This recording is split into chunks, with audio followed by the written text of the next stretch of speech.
আমি কোথায় থাকি আমি নিজেও জানি না, এবং আমি কোথায় যাই কাউকে বলি না।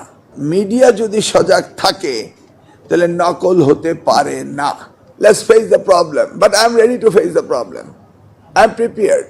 সাইবার ক্রাইম যেন আমার এই সেক্টরে না হয়, এটা আমার অনেক দিন ধরে পূর্ব প্রস্তুতি আমার ছিল, এবং সাইবার ক্রাইম স্পেশালিস্টদেরকে আমি যারা যারা সংশ্লিষ্ট রয়েছে এই প্রশ্নপত্র এবং ম্যানেজমেন্টের সাথে, তাদের সকলের নাম্বার আমি সাইবার ক্রাইম অথরিটির কাছে দিয়ে রেখেছিলাম।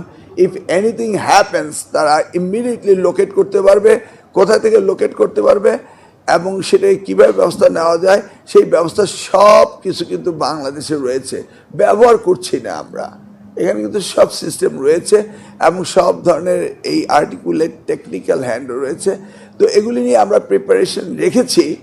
দেখা যাক, তারা ট্রাই করুক, আমরাও ট্রাই করি, দেখা যাক।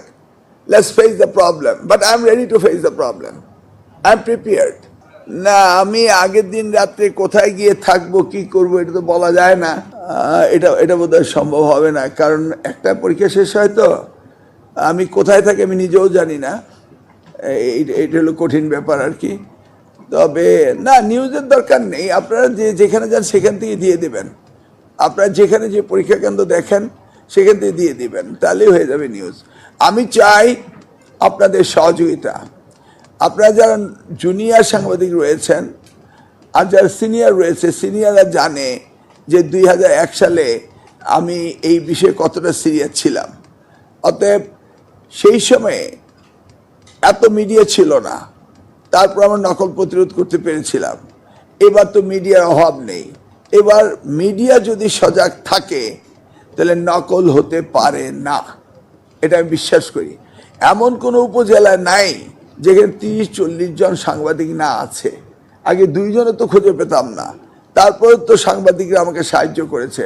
আপনারা সকলেই যদি অ্যালার্ট থাকেন, ইনশাল্লাহ there is no way no intruder can come to our place. সবার আগ্রহ থাকে শিক্ষামন্ত্রী কোথায় আছে। অতীতে সব পরীক্ষার সময় পাবলিক পরীক্ষায় সবাই খুঁজে শিক্ষামন্ত্রী কোথায় আছে। আমরা সকাল থেকে আপনাকে রিচ করতে পারিনি, আপনি কোথায় যাচ্ছেন কোথায় আছেন আমরা কেউ রিচ করতে পারিনি। এটা আগ্রহ চাইছিলেন আপনি, কেন আপনি এবার সম্পূর্ণ আমাদেরকে আড়াল করে এবার এই কাজটা করলেন? না না না না, এটা আড়াল না, আপনারা you are getting me wrong. আমি যদি পেট্রোল নিয়ে যাই, পতাকা উড়িয়ে যাই, তাহলে মানুষ আমাকে আইডেন্টিফাই করে ফেলবে। আপনাদেরকে যদি বলে যাই তাহলে সবাই জেনে ফেলবে আমি কোথায় যাচ্ছি। আমি কোথায় যাচ্ছি এটা কেউ না জানুক সেই জন্য, অন্য কোনো কারণে না। আমি ফ্ল্যাগ ব্যবহার করি না, আমি পেট্রোল ব্যবহার করি না, এবং আমি কোথায় যাই কাউকে বলি না। এটা বললে তো সবাই জেনেই যাবে, তাহলে তো হলো না।